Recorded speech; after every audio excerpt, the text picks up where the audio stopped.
पिता थे, पुत्र नहीं हो रहा था। एक साधु ने कृपा करके काम का फल दिया। उस आत्मदेव नामक ब्राह्मण के पास एक गाय भी थी।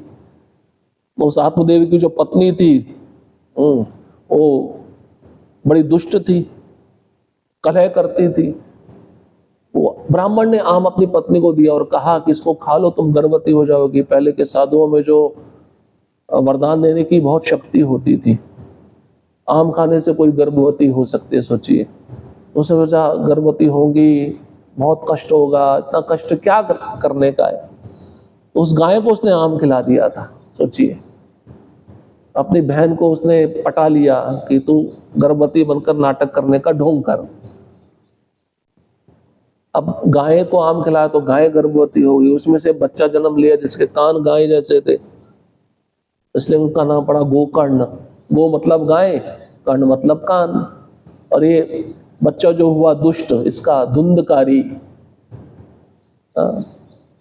उसकी पत्नी गर्भवती थी, पत्नी गर्भवती नहीं हुई, आम नहीं खाया, लेकिन उसकी पत्नी की बहन वो गर्भवती थी, उससे दुष्ट निकला, धुंधकारी।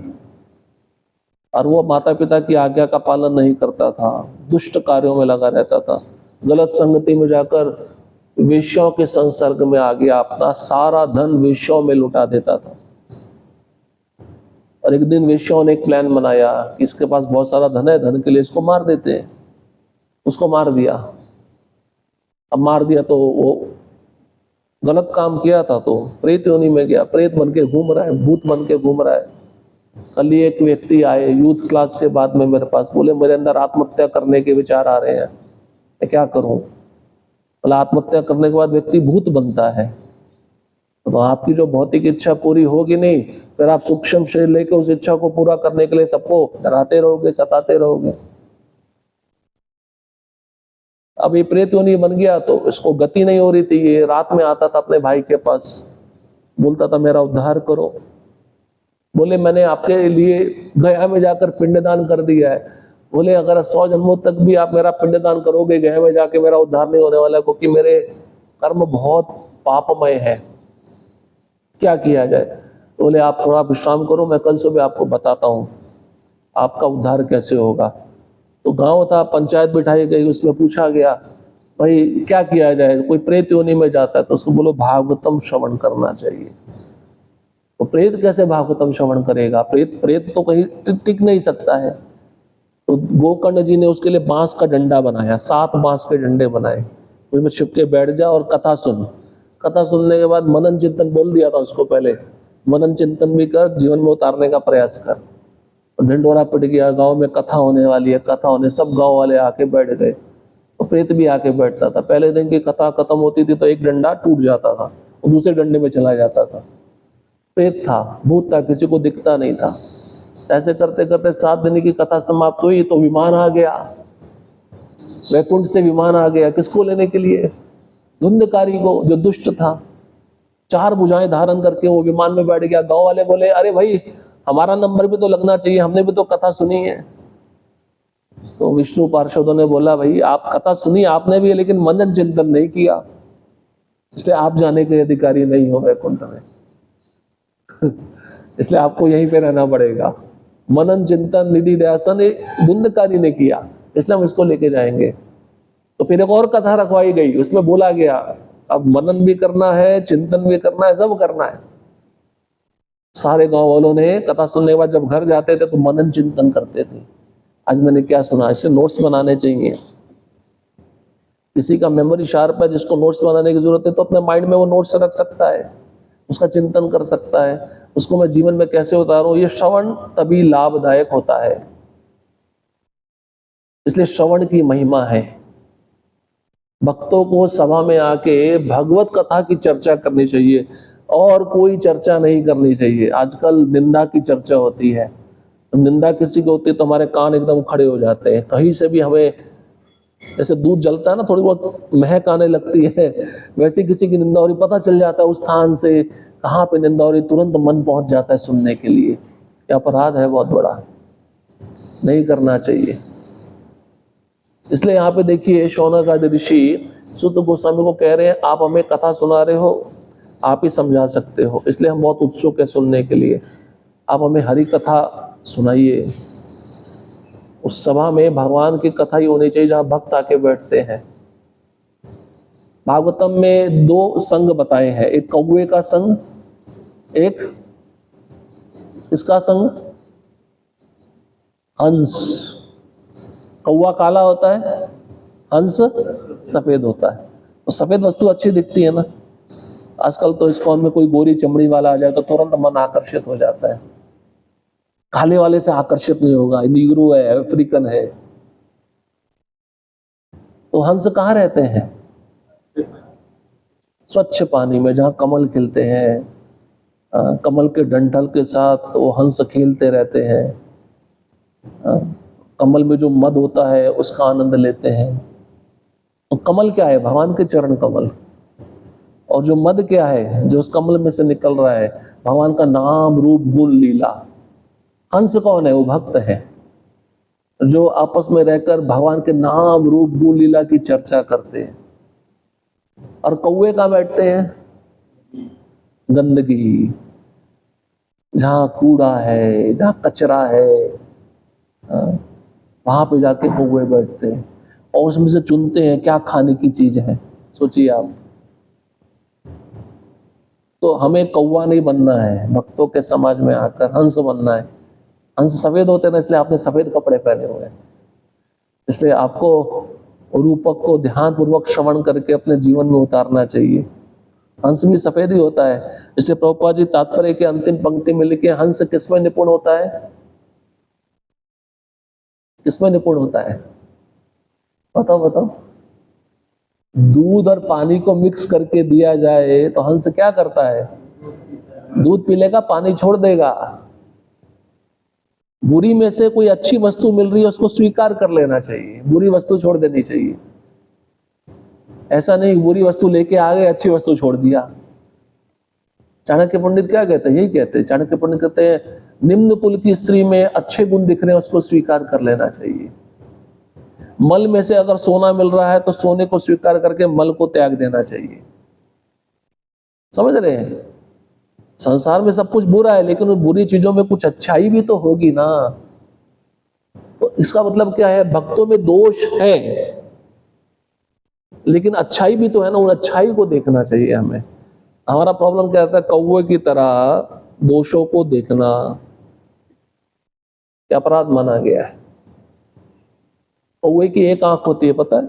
2 आंखें नहीं है। भगवान राम ने उसकी एक आंख फोड़ दी थी। रामायण में आप पढ़िए, लीला है। जयंत जो इंद्र का पुत्र था कौवा बन के आया था, माता सीता के चरणों में चोंच मारा। माता सीता को आभास हो गया कोई परपुरुष बुरी नजर से मेरे को स्पर्श किया है। भगवान राम ने पूछा अपने मूल रूप में आओ। बोले मैं इंद्र का पुत्र हूँ जयंत, मेरे को बहुत सुंदर दिखी और तुम वनवासी हो, तुम राम, तुम तो भगवान नहीं हो सकते। वनवासी कोई भगवान होता है क्या? भगवान राम ने तृण उठाया, तृण समझते हैं, छोटा सा घास का तिनका, और ब्रह्मास्त्र की तरफ उसकी तरफ फेंक दिया। वो जहां ब्रह्मांड में जाएगा वो उसका पीछा नहीं छोड़ेगा। उसको कहते हैं रामबाण। रामबाण औषधि समझते हो, जो लक्ष्य को भेद के आती है। ब्रह्मांड के किसी भी कोने में छिप जाए वो रामबाण उस लक्ष्य को भेद के आएगा, इसलिए कहते हैं रामबाण औषधि। इसलिए भक्तों की सभा में हमें अच्छे गुण देखने का प्रयास करना चाहिए। तो प्रभुपाद जी तात्पर्य में एक विशेष बात लिख रहे हैं कि जो साहित्य होता है व्यावसायिक आदमियों से सुनना नहीं चाहिए। व्यावसायिक समझते हैं? पैसा लेने वाले। आजकल ऐसे कथाकार बहुत है ना समाज में। घड़ी कितनी महंगी पहनते हैं, और उनके वस्त्र कितने महंगे होते हैं, किस गाड़ी में घूमते हैं, एक कथा का कितना पैसा लेना है। तो सुखदेव गोस्वामी कहते हैं जो भागवतम की कथा पैसे लेके कर रहा है उसका नरक में स्थान है। इसलिए ऐसे लोगों से नहीं सुनना चाहिए। सनातन गोस्वामी उपमा देते हैं ना, दूध अमृत के समान है, लेकिन जब उसी दूध को कोई सांप स्पर्श कर लेता है तो दूध क्या बन जाता है? विष बन जाता है। अब उस दूध को कोई पिएगा क्या होगा? उसकी मृत्यु हो जाएगी। ऐसे ही भागवतम अमृत है, दूध के समान है, लेकिन जब ऐसे लोग इसको स्पर्श करते हैं जो व्यवसायिक होते हैं, तो पैसा लेके कथा करते हैं। 7 दिन कथा हो गई, पैसा मिल गया, हमारा काम पूरा हो गया। और व्यास आसन पे बैठकर वक्ता के क्या गुण होने चाहिए ये भी पता नहीं होता उनको। असली परीक्षा तो व्यास आसन से उतरकर पता चलती है वो व्यक्ति क्या कर रहा है, जो बोला है उस कसौटी पे खरा उतरेगा या नहीं उतरेगा। एक कथावाचक है, क्रिकेट खेलना उनको बहुत अच्छा लगता है। कोई शिष्य बैट लेके आता है तो उसी सभा मंडप में वो पिच बना के क्रिकेट खेलते हैं। उनका नाम है इंद्रेश जी महाराज। उपदेश तो बड़े बड़े हैं, लेकिन आचरण में कुछ नहीं है। क्रिकेट आचरण में क्रिकेट है, क्रिकेट। आसक्ति अभी भी क्रिकेट से है। सुखदेव गोस्वामी की तो कोई आसक्ति नहीं थी, वो तो 7 दिन कथा किए लगातार, एक चुटकुला भी नहीं सुना है कथा में, पता है आपको? क्योंकि मृत्यु का प्रश्न है, 7 दिन के बाद मृत्यु होने वाली है। कथा करने वाले क्रिकेट खेल रहे हैं, लीग बना रहे हैं। चार कथावाचक हैं, चारों ने लीग बनाया अपना, 4 की टीम थी। एक बागेश्वर धाम सरकार, एक इंद्रेश जी महाराज, एक देवकी नंदन जी महाराज, बड़े बड़े नाम है। आप सोच लो पैसा कितना लेते होंगे कथा करने का। और ऐसे लोग सच्चाई को जानते भी नहीं है, जो मन में आया बकते हैं। ऐसे लोग ऐसा भी बोलते हुए सुने गए हैं, हाँ देवी देवता और भगवान एक ही समान है, आप किसी की भी पूजा करो, ठीक है, चलता है। आप किसी की भी पूजा करो, आपको भगवान की प्राप्ति होगी। आप मुंबई का टिकट खरीदो, कलकत्ता पहुंच जाओगे। ऐसे कैसे संभव है? मत लोगों को भ्रमित करना। तो इतनी भगवान की कथा करने के बाद भी ऐसी आसक्ति बनी हुई है, तो ऐसे व्यक्ति मरते समय फिर उसी पिच पे जन्म लेंगे, कीड़े के रूप में, जहां क्रिकेट खेला जाता है। तो कृष्ण गीता में क्या कहते हैं? आपकी आसक्ति आपको मरने से पहले तोड़नी पड़ेगी। वही आसक्ति आपको दोबारा इस संसार में लेके आएगी। बैक टू गॉडर में एक आर्टिकल आया था, उसको मैं पढ़ रहा था। ब्रिटिश काल में एक बुलेट बाबा था, बुलेट बाबा। उस समय किसी के पास रॉयल इनफील्ड बाइक हो, बुलेट हो, तो बहुत बड़ी बात मानी जाती थी। आजकल तो कोई भी खरीद लेता है।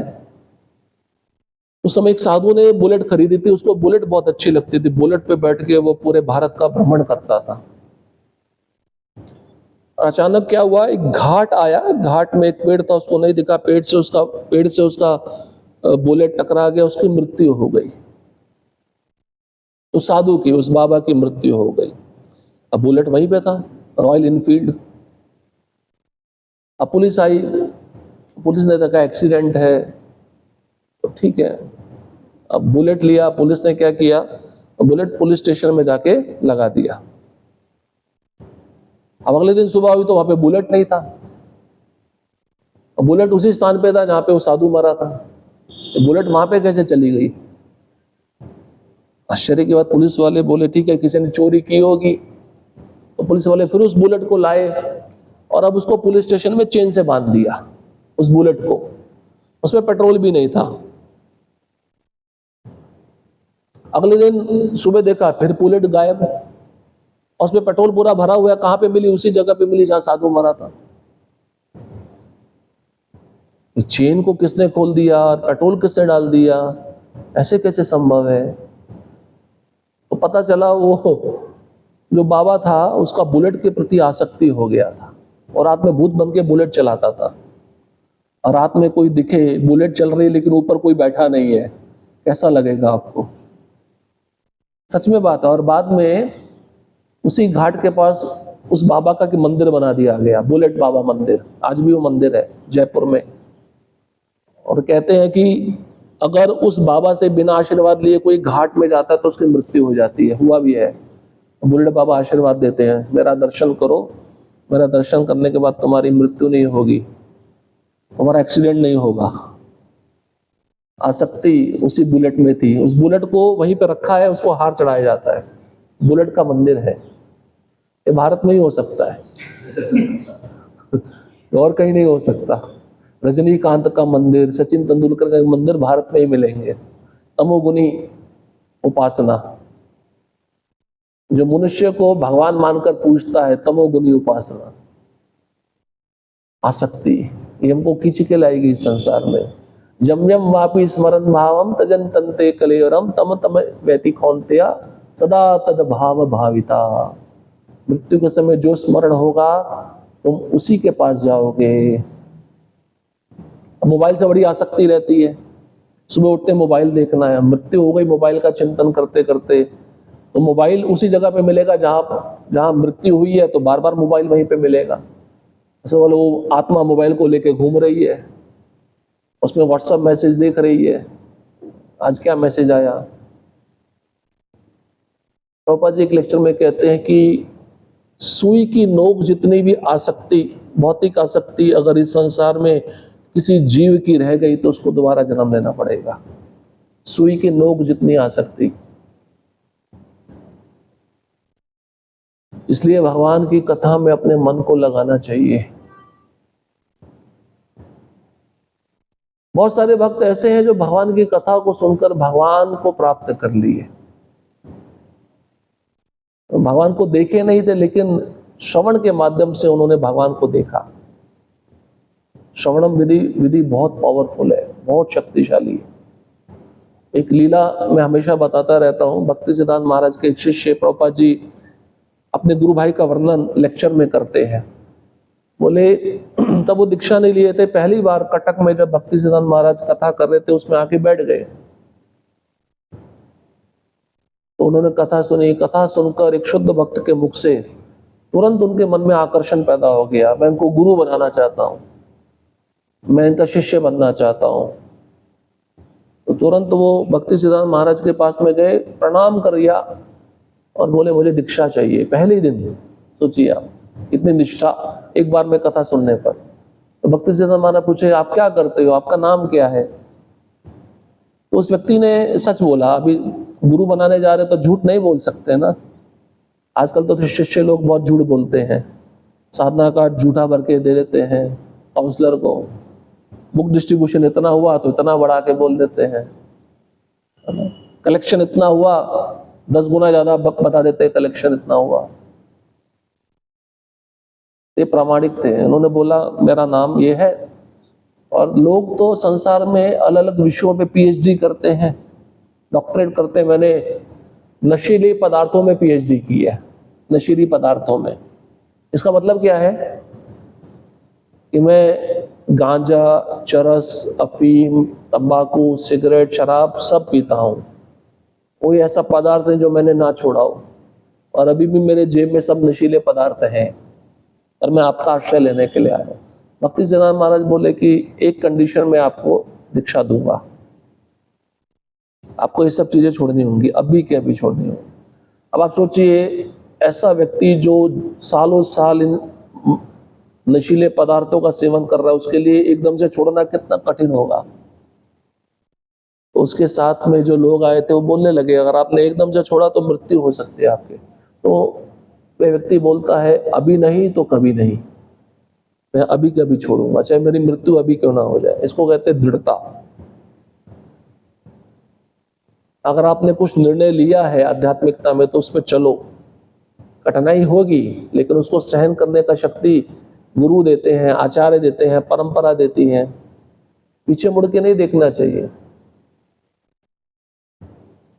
तो उन्होंने दीक्षा लिया और दीक्षा लेकर उनको कुछ नहीं हुआ, गंभीरता पूर्वक वो भक्ति करते रहे और उनकी गंभीरता को देखकर उनके परिवार वालों ने भी दीक्षा लिया। प्रभुपाद जी इसका उल्लेख करते हैं अपने प्रवचन में। तो नशीला पदार्थ सेवन करने वाला व्यक्ति भी शुद्ध भक्त बन सकता है, एक शुद्ध भक्त के संग में आकर। सनातन गोस्वामी एक और उपमा देते हैं बेल मेटल की, सुने? मरकरी और बेल मेटल को मिलाया जाता तो सोना बन जाता है। अब ये चीज हर एक को पता नहीं है कितनी मात्रा में मिलाए, सबको पता चल जाए तो सोना पैदा होना शुरू हो जाएगा। वो अनुभवी व्यक्ति को ही पता होता है। तो बताते हैं कितना भी निम्न जाति का व्यक्ति हो, कितना भी चांडाल योनि में जन्मा हो, अगर वो भगवान के शुद्ध भक्त का आश्रय लेता है, उनके संपर्क में आता है, उनके द्वारा बताई गई आज्ञा का पालन करता तो शुद्ध हो जाता है। इसलिए श्रवण करना है तो परंपरा में आए हुए आचार्यों से ही श्रवण करना चाहिए। आजकल तो श्रवण का बहुत सारा माल उपलब्ध है मार्केट में, कोई लीला सुनाता है, कोई सिद्धांत बताता है, लेकिन वो प्रामाणिक है या नहीं है। और दूसरी बात, वो व्यक्ति जो सुना रहा है उसके जीवन में स्वयं कितना आचरण है, ये भी देखना चाहिए ना। जरूरी है, वाणी शुद्ध होगी तो वाणी का प्रभाव हमारे हृदय को शुद्ध करेगा, हमारे हृदय को बदलेगा, परिवर्तन करेगा। लेकिन वाणी शुद्ध नहीं है, आप कितना भी सुन लो उसका कोई प्रभाव नहीं होने वाला। तो कथा सुन के लोग घर क्यों जाते हैं, वही कामों में क्यों लग जाते हैं, अपना जीवन भगवान की सेवा में क्यों अर्पित नहीं करते? वक्ता शुद्ध नहीं है। कम से कम घर जाकर, ठीक है सब कुछ छोड़ नहीं सकते, भगवान की भक्ति में तो पूर्णता लग सकते हो, इतना तो करना चाहिए। लेकिन कोई नहीं करता इस बात को। और कथावाचक भी बड़े चालाक होते हैं, पता है? जब इंटरव्यू होता है ना ऐसे कथावाचकों का, वो क्या बोलते हैं पता है? हम कोई धार्मिक लोग नहीं हैं, हम तो लोगों को सतमार्ग में लगाने के लिए आए हैं। धर्म बोलेंगे, धार्मिक क्रिया में जाएंगे तो भाई आप ऐश्वर्यशाली वस्तु का उपयोग नहीं कर सकते ना। उपयोग करोगे तो लोग आप पे टीका टिप्पणी करेंगे, प्रश्न उठाएंगे। ये कथावाचक भी बहुत चालू होते हैं, बात को कैसे मोड़ना है सब जानते हैं। इसलिए इन कथावाचकों से बचना चाहिए। कथा सुननी चाहिए तो शुद्ध भक्त के मुख से। अकिंचन बोलते हैं ना, जिसका संसार के किसी वस्तु से कुछ भी लेना देना नहीं है। गुरु महाराज कथा करते हैं ना साल में एक बार पुणे में। अब वो देखिए, वो कथा सुन के कितने लोग भक्त बनते हैं। जो पुणे में मास प्रीचिंग हुआ वो कथा से ही हुआ। राधे श्याम प्रभु जी को जो यूथ प्रीचिंग करने का जो इंस्पिरेशन मिला वो महाराज से मिला। महाराज ने प्रेरणा दिया था उनको, और वो कहते भी है लेक्चर में। और शुद्ध भक्त कभी क्रेडिट नहीं लेता। अब उसको यश भी मिलता है तब भी उसका श्रेय वो लेता नहीं है, उसका श्रेय वो अपने गुरु महाराज को देता है। ये होता है शुद्ध भक्त। इसलिए सावधान रहना चाहिए। बहुत सारे भक्त इस्कॉन में आके भटक जाते हैं। प्रेमानंद महाराज, आजकल मीडिया का जमाना है। अगर आप सोचिए, मैं बात बैठ के सोच रहा था, प्रेमानंद महाराज के यूट्यूब वीडियो आते हैं। प्रभुपाद जी के काल में अगर यूट्यूब होता, सोशल मीडिया होता, इंस्टाग्राम होता, तो प्रभुपाद जी की कितनी प्रसिद्धि होती, सोचिए आप। अभी आपने सोचा इस बात को बैठ के? वो तो शुक्र है प्रभुपाद जी के शिष्यों ने लेक्चर रिकॉर्ड किए हैं उनके, शुरू से लेकर अंत तक। लेकिन प्रभुपाद जी के उस समय सोशल मीडिया जो इतना एडवांस्ड है, उस समय होता तो प्रभुपाद जी की इतनी प्रसिद्धि नहीं होती क्या? वैसे भी प्रसिद्धि है, ऐसी बात नहीं है। लेकिन बड़े बड़े क्रिकेटर, बड़े बड़े जज, बड़े बड़े नेता सुनने के लिए आते हैं प्रेमानंद महाराज को। हो, अपनी परंपरा में ऐसा क्या है? बहुत कुछ है। इसलिए दूसरी जगह जाने की आवश्यकता नहीं है। प्रॉब्लम पता है क्या? मन का प्रॉब्लम है। इजी प्रोसेस चाहिए, शॉर्टकट प्रोसेस चाहिए, कोई तकलीफ ना हो, कोई कष्ट ना हो। मन को हमने आदत नहीं बनाई कष्ट में डालने की। जब कष्ट आता है तो हमें सहन नहीं होता, हमें आसान मार्ग चाहिए होता है। अब कई लोग कहते हैं महामंत्र बहुत लंबा है प्रभु जी, इसको करने में ही, एक माला करने में 10 मिनट जाता है, तो 16 माला बहुत देर, बहुत टाइम लग जाएगा। इसलिए छोटा मंत्र बताओ। छोटा मंत्र राधा, आसान है, बहुत शॉर्टकट है, इससे आप जल्दी भगवत धाम पहुंच जाओ। नहीं पहुंचने वाले, नहीं पहुंचने वाले।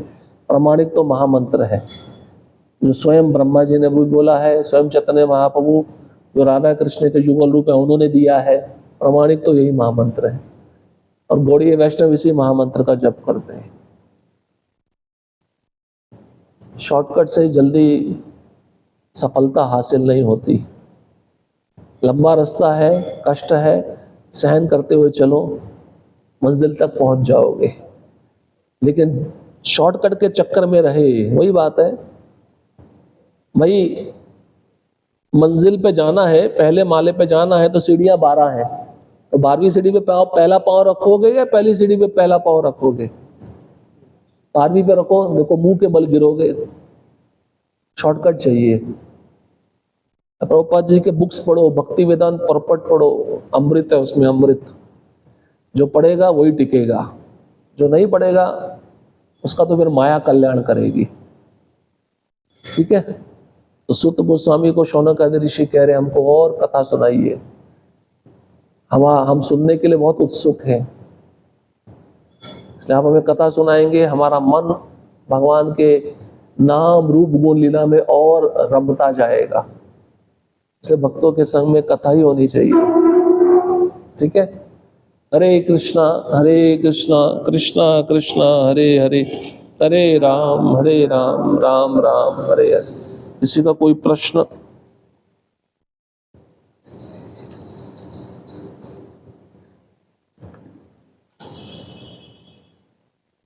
श्री राधा श्याम सुंदर जी की जय, श्रील प्रभुपाद की जय।